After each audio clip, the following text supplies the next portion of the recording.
যে দিন রেখে গেলেন সেটা আল্লাহ একদম পরিপূর্ণ করে দিয়েছেন, কিছু বাকি রেখে রাসূলুল্লাহ যান নাই, দিন পরিপূর্ণ হয়ে গেছে। সেজন্য আল্লাহ তাআলা তার হাবিবকে প্রেরণ করে নবুয়তের সালাতের দরজা বন্ধ কারণে আর বাকি রাখলেন না। আল্লাহ তাআলা সেই দিন ইসলামের কথা বলেছেন, এটা আল্লাহর নূর। দিন আল্লাহর নূরকে নিভাতে চায়, এটা কোনোদিন তাদের পক্ষে সম্ভব হতে পারে না। এবার আসেন আরেকটা কথা,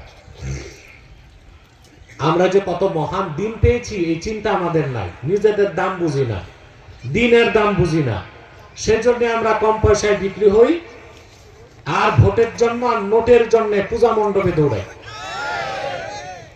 কারণ আমরা ইমানের মূল্য বুঝতে পারি নাই, দিনের মর্যাদা বুঝতে পারি নাই, মুসলিম হিসেবে আমাদের মর্যাদা কতটুকু তাও বুঝতে পারি নাই, অল্প পয়সায় বিক্রি হই আমরা। ঠিক কিনা বল? কথা বলে সমগ্র বাংলাদেশ এক পাল্লায় দিল। এই কাজগুলো যারা করছি আমরা ওয়াদা করব ভবিষ্যতে আর করব না, আর যা অপরাধ করছি তার জন্য আল্লাহর কাছে ক্ষমা।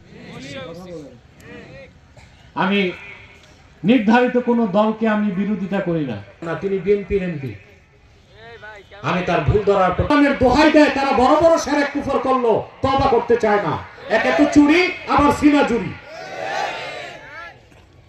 বুঝেন না কথা? আন্ডারগ্রাউন্ড ওয়ার্ক করে, আন্ডারগ্রাউন্ড ওয়ার্ক। আমাদের বিরোধিতা কিভাবে করবে নতুন নতুন বুদ্ধি আবিষ্কার করে, তাতে হবে নাকি? এর মধ্যে একটা বড় হামলা হয়েছিল আপনাদের মাগুরা আবালপুর, এটা পেপার পত্রিকায় ব্যাপক ফলা হয়েছিল। গাড়িতে হামলা হয়েছে, বোমা মারছে, কেস করছে, মামলা করছে, অ্যারেস্ট করতে চাইছে, আল্লাহ তো বাঁচায় রাখছে। এখন যে বেঁচে আছি এটাকে আমি বোনাস মনে করি। সৌভাগ্য আর কি হতে পারে? প্রিয় ভাইরা, কথা বুঝতেছেন? লাখের উপর পয়গম্বর হাজার হাজার বছর দিনের দাওয়াত দিয়েছেন, দিন পরিপূর্ণ হয় নাই।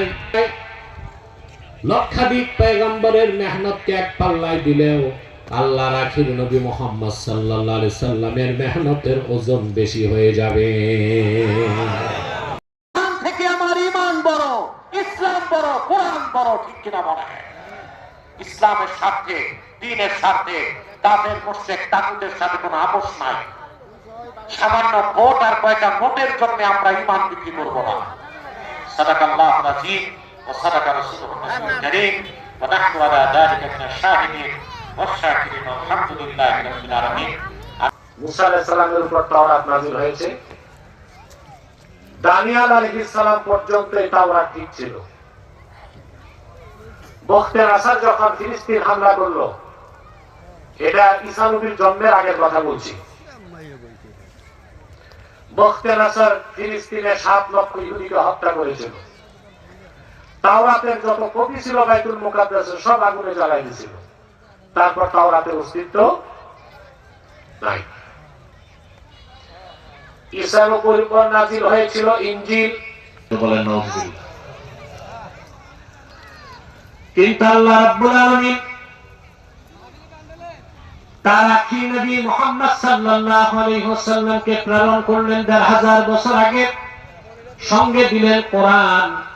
সেই কোরআন হেফাজতের দায়িত্ব আল্লাহ আবু বকর, ওমর, ওসমান আলীকে দেন নাই, উম্মতকে দেন নাই। কিয়ামত তক কোরআন হেফাজতের দায়িত্ব আল্লাহ নিজের হাতে তুলে নিয়েছেন।